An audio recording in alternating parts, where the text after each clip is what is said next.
At black yung kulay niya. Yan, dati siyang 45,650. Ito naman 41,500 na lang mga boss.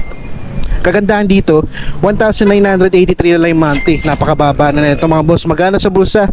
Kaya lang sa auto niya is nasa ano to, 900. Di ko sure kasi malabo siya, pero ang tingin ko nasa 900. Pero yan, depende na sa inyo mga boss, no, kung maniniwala kayo sa auto niya. Dito naman sa appearance niya mga boss, okay pa naman yung ano niya, no, headlight signal niya, sa shield niya okay pa yung fairing, sa gulong niya pwede pa naman, makapal pa naman. Sa seats niya nga lang aftermarket na, tapos pamalit na siya. Nakikita niyo may butas na mga boss, no.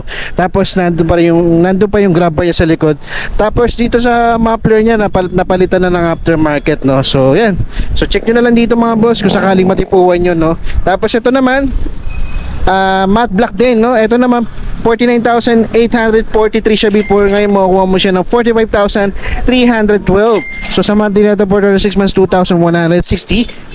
Sa odoneto is nasa 43,000. Ito maganda pa yung condition mga boss. Yan, no. Okay pa yung headlight signal. Sa shield niya okay pa yung fairings, pati sa likod okay pa. Seats niya maganda pa yung condition, wala pang butas. Grab bar niya nandun pa. Yan, kompleto pa naman siya bukod sa mirror lang, no. Yan. So yung mga boss, sa mga naghahanap dyan ng Yamaha Mio Sporty, check nyo na lang dito.